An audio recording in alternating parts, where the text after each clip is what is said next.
Love was never part of the agreement, so don't expect me to love you back, Angeline, he warns. Bound by obligation, two strangers must navigate love, lies, and the deadly consequences of their unwanted contract. Liam Marcus Silverstone, one of the most influential businessmen, owns a renowned bar in the city. He's wealthy and avoids romantic entanglements, viewing love as a mere headache. Ayaw niya sa lahat ang maging problemado sa pag-ibig dahil sapat na sa kanya na problemahin ang nangyayari sa negosyo niya. Pero paano kung sapilitan siyang ipakasal sa isang babae na hindi niya lubos na kilala? Will Marcus find happiness with Angeline despite her carrying the child conceived from his past mistake? How long will he cling to his aversion to love before realizing his true feelings? Love was never part of the agreement, so don't expect me to love you back, Angeline.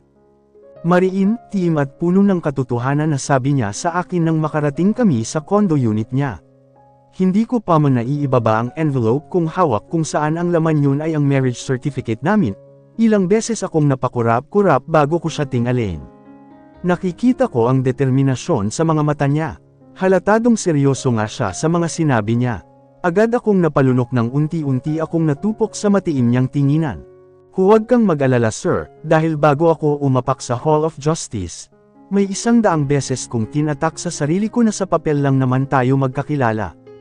At hindi rin ako umaasa na tapunan mo ako ng kahit katiting na pagmamahal galing sa'yo dahil hindi ako ang tipo mo. Matapang kong pananagot sa kanya, mata sa mata at harap-harapan. Kahit ang pakiramdam ko ay nasusunog na ako dahil sa masasakit niyang tinginan, hindi pa rin ako nagpatinag. Ayaw ko na makita niya ang pagiging mahina ko. Oo, aminado ako na 18 anyos pa lang ako pero hindi yun sukatan para maging mahina ako. Ngumisi siya ng nakakaloko. Natatawa siya dahil sa sinabi ko pero binaliwala ko ang reaksyon niya. Hinubad niya ang wedding ring na suot. Pabalang niyang itinapon iyon sa mesita habang ang hitsura ay tila nasusuklam. Hindi niya maatim na makita na nakasuot iyon sa palasingsingan niya kaya marapat lang naman na tanggalin niya. Good to know that you're exactly aware of the mess you made. Dapat lang naisipin mo ang mga bagay na yun, Angeline.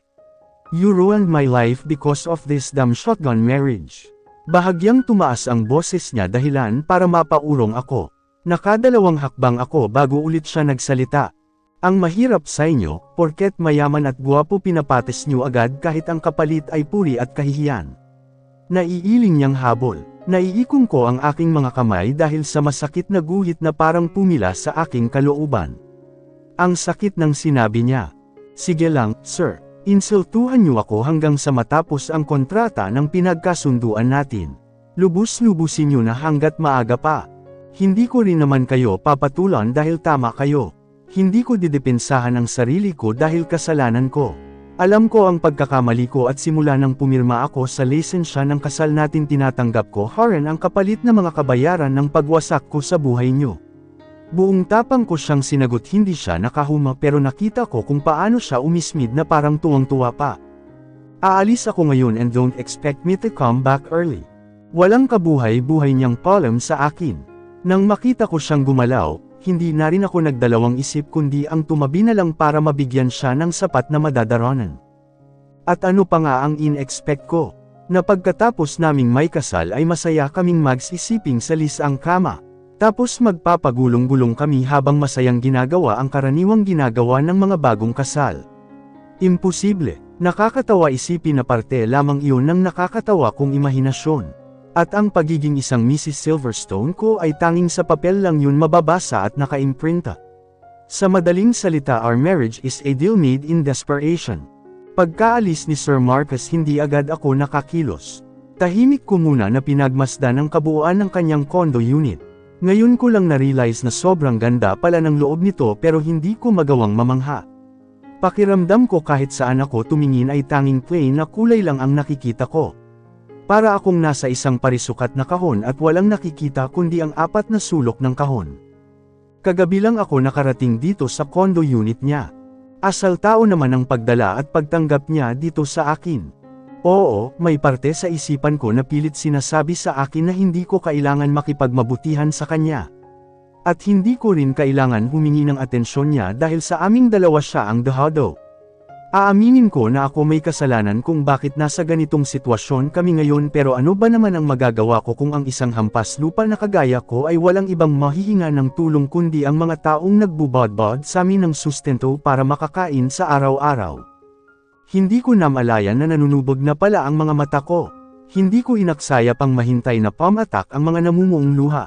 Inampat ko ang sarili at saka tumangala. Kumurap-kurap ako ng 2 beses bago napagpasyahang pumunta ng kusina para makapaghanap ng makakain. Siguro naman hindi niya ikakahirap kung kukuha ako ng isang pirasong tinapay para makain ngayong gabi. Nang matapos ko ang ginagawa kong pagkain ng tinapay, saka ko naisip ang linisin ang ilang kalat sa kusina niya. Hindi pa rin ako nakapagpalit ng dress. Hindi sa nagugustuhan kong isuot yun dahil kahit haborin ko man ay wala pa rin naman akong maiisuot. Wala akong kagamit-gamit na dala kagabi kundi ang sinuot kong damit at pantalon na siyang nilaban ko rin kanina pagkaligo. Hinihintay ko palang matuyo ang mga iyon bago ko ulit susuotan. Matapos kong linisin ang kusina ay sinunod ko naman ang sala. Walls masyadong kalat. Inayos ko lang ang pagkakatayo ng mga sofa at mesita.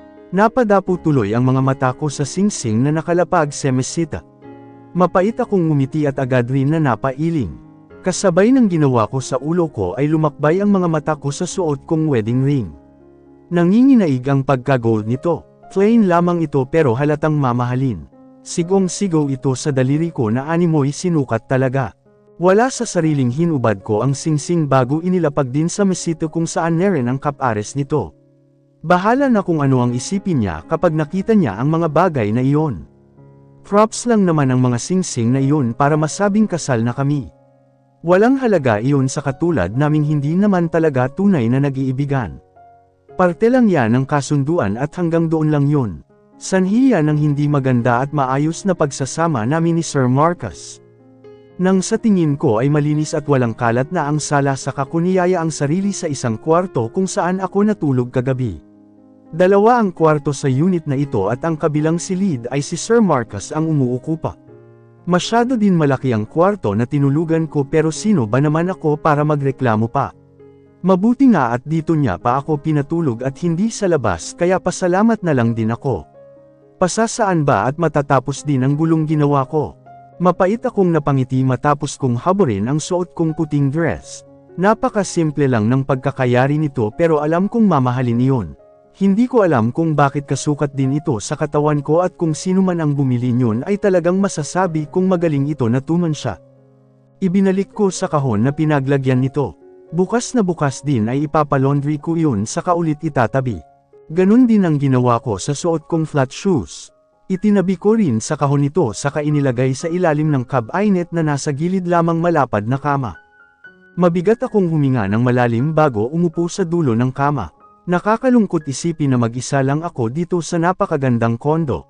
Nabibingi ako sa katahimikan. Namimiss ko ang maingay at masayang bahay namin sa probinsya. Namimiss ko ang nag-iisa kong bunsong kapatid. Namimiss ko si nanay at tatay. At namimiss ko rin ang mga kaibigan ko. Lahat sila ay pinapangulilaan ko ngayon. 2 taon lang naman ito, Ange. Sikapin mo na lang pakisamahan ng isang tao na hindi ka matatanggap kahit kailan. Mabilis lang ang mga araw pagpapanatag ko sa aking sarili habang sinusuot ang damit at pantalon. Kaya ko to, alang-alang sa pamilya ko, dugtong ko pa bago inumpisahang ipikit ang aking mga mata. Mahaba ang lalakbayin ko kaya kailangan ko muna ipahinga ang aking sarili. 5:00 ng umaga nang magising ako. Sanay ang mga mata ko nagrehising ng ganun kaaga kaya dali-dali na rin akong nagligpit ng aking pinaghigaan. Habang naglilipit saka ko lang naisip na diretso pala ang naging tulog ko. Nataranta tuloy ako na baka dumating si Sir Marcus tapos hindi man lang ako nagising kung sakaling gin-isang niya ako, pero hindi.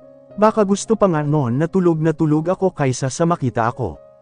Pagkalabas ko ng banyo matapos kong ayusin ang sarili ko saka ako lumabas ng kwarto. Nagdahan-dahan pa ako dahil baka nasa labas na si Sir Marcus, pero nang matano ng mga mata ko na ganun pa rin ang ayos ng sala at kusina, naisip ko na baka hindi siya umuwi. Dali-dali akong nagtungo sa kusina para tignan kung may mga kalat, pero wala. Sa hindi malamang dahilan napatingin ako direksyon ng kwarto niya. Nakasarado iyon. Hindi ko alam kung naroon siya sa loob o wala. Wala rin naman akong lakas ng loob na silipin o alamin kung naroon siya kaya itinigil ko na lang ang pag-iisip. Hinayaan ko na lang na balutin ang kaisipan ko ng mga katanungan. Isang buntong hininga ang pinakawalan ko bago ko inumpisahan ang gagawin sa kusina. Nagsalang muna ako ng sinaing. Pagkatapos noon ay saka ko inilabas sa ref ang karneng manok. Naisip ko na magluto ng adobong manok. Pagkatapos ng ginawa ko saka ko napagpasyahan na kumuha ulit ng isang pirasong tinapay para makain. Nagtingin ako sa kabinet at nakita kong may gatas doon kaso hindi pa nagagamit. Nag-aalangan naman ako na buksan kaya ang ending naglagay na lang ako ng mainit na tubig sa tasa sa kahinaluan ng natural na tubig. Para lamang main-aita ng sikmura ko at hindi pasukin ng lamig kaya iyon na lang muna. Maya-maya pa ay may doorbell. Nagulat pa ako dahil sunod-sunod ang pagtunog niyon. Nakakatarante kaya mabilis akong pumunta sa main door para silipin sa maliit na butas kung sino ang nasa labas. Isang babae ang nakita ko. Walang hisitasyong binuksan ko ang pintuan. Hindi sagad kundi kaunting awang lamang para makita ko ang babae. Kumunat ang noo niya nang makita ako. Sinulyapan niya ang kabuuan ko bago ulit ako tinutukan ng pansin. "Where's Marcus?" Nagmumaldite niyang tanong sa akin. Halatadong mataray siya dahil sa kilay niyang perkang-perka. Sinilip ko muli ng mabilisan ang kwarto ni Sir Marcus bago siya tinignan.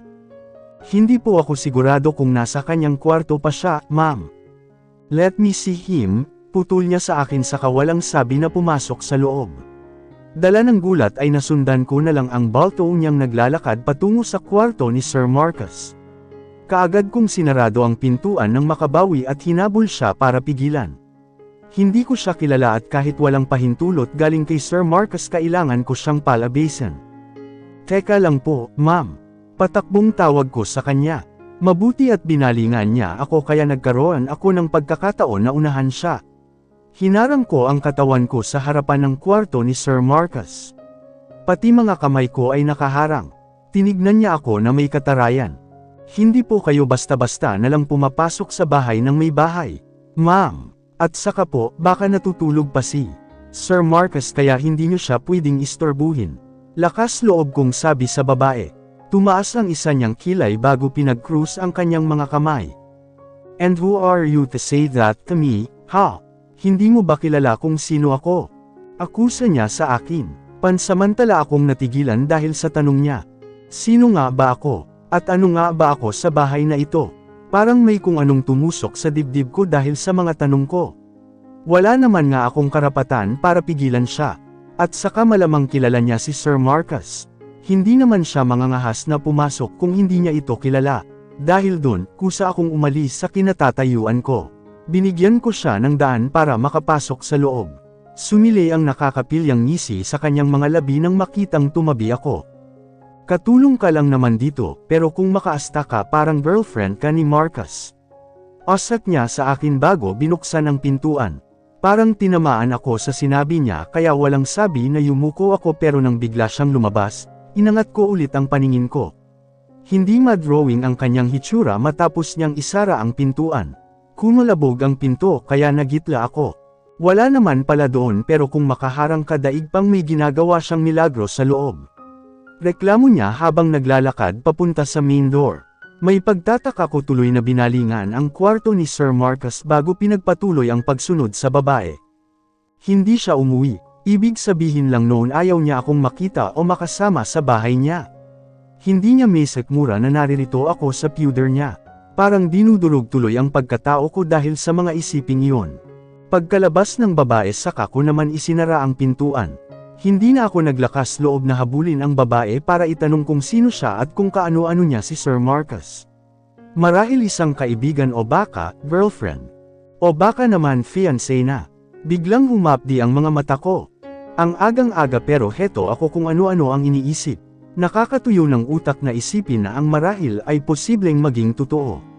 Dahil sa naisip ko bigla akong naalarma nang maalala ang sing-sing na nasa mesital hindi ko yun napansin kanina kaya inilang hakbang ko ang papunta sa sala. Nanlaki bigla ang mga mata ko nang makita na wala na ang mga sing-sing. Pati yung envelope na nilapag ko sa sofa kahapon ay wala na rin. Imposible na minumulto ako sa unit na to. Kinilabutan tuloy ako. Paano nangyari yun? Kung wala siya sa kanyang kwarto, sino ang kumuha ng mga singsing at ng envelope? Napailing-iling ako bago kinusot-kusot ang aking mata. Muli kong tinignan na ang mesita kaso wala talagang singsing na nakalapag. Hindi makapaniwalang bumalik ako sa kusina para asikasuhin ang pinapalambot kong karneng manok. Baka naman umuwi siya kagabi at saka umalis din. Ang alam ko may sarili siyang bar dito sa Maynila. Sikat na bar iyon. Hindi ko matindaan kung anong pangalan ng bar niya pero base sa kwento ni nanay marami ng branches ang bar ni Sir Marcus. Siya lamang mag-isa ang nagpapatakbo ng main branch ng bar niya at ang iba ay kasosyo na niya ang iba niyang malalapit na kaibigan. Pagkalipas ng ilang oras, naluto ko na ang adobong manok. Nakakain na rin ako at nahugasan ko na rin ang mga ginamit kong plato. Nalinis ko na rin ang kalat ko. Pati ang sala ay nilas ko din kahit wala namang kalat. Yung niluto kong adobo ay hinayaan ko na lang muna na lumamig sa pinaglagyan ko. Baka kasi biglang umuwi si Sir Marcus at baka sakaling kumain siya. Hindi naman ako nag-expect na kumain siya ng niluto ko. Baka hindi niya magustuhan ng timpla ng mga niluluto ko kaya wala sa bokabularyo ko ang umasa. Ilang sandali pa akong naghintay. Baka sakaling bigla siyang dumating gusto ko kasi na magpaalam sa kanya na lumabas. Ipapalaundry ko ang dress na sinuot ko kahapon. Staka bibili rin ako ng ilan kong damit na masusuot. Ang sabi ni Jackie Lo marami daw stall ng ukain dito sa Maynila at saka magaganda pa. Mura din kaya naisip ko na mag-uukay ako mamaya kapag may pagkakataon na makaalis. Nagtagal pa ang paghihintay ko kaso walang Sir Marcus na umuwi. Alas 11 na at ilang minuto na lang ay alas 12 na. Ang tagal kong naghihintay, siguro hindi na talaga siya uuwi. Dahil doon niyaya ko ang sarili ko sa aking kwarto. Kinuha ang box ng dress na sinuot ko kahapon. Sunod kong kinuha ay ang wallet ko sa bag. May 5,000 pa ako na itinabi ko mula sa sweldo ko noong nasa mga Silverstone pa ako. Ito na lang muna ang gagastusin ko. Balak ko rin na maghanap ng trabaho mamaya. Kung ganito naman kasi ang kalagayan ko mas maigi pang libangin ko ang sarili ko sa pagtatrabaho kaysa tumunganga dito sa condo unit. Pagkalabas ko ng unit ay sinigurado kong naka-double lock ang mga seradura. May spare key akong nakita kanina at katugma siya ng main door kaya ipinagpapasalamay ko yun dahilan para makalabas ako ngayon. Habang papalabas ako ng hallway, bumalik ulit sa alaala ko ang babae. Inaamin kong bigla akong na-insecure sa kanya. Maganda yung babae, halatang mayaman at magkapantay sila ng antas sa buhay ni Sir Marcus. Ako, isang babaeng galing sa hirap. Anak ng isang tagapagsilbi ng mga Silverstone sa lugar ng Batangas. Higit sa lahat, asawa ni Sir Marcus pero walang karapatan na ipagmalaki at ipagyabang. Tanging sa papel lamang kami magkaugnay.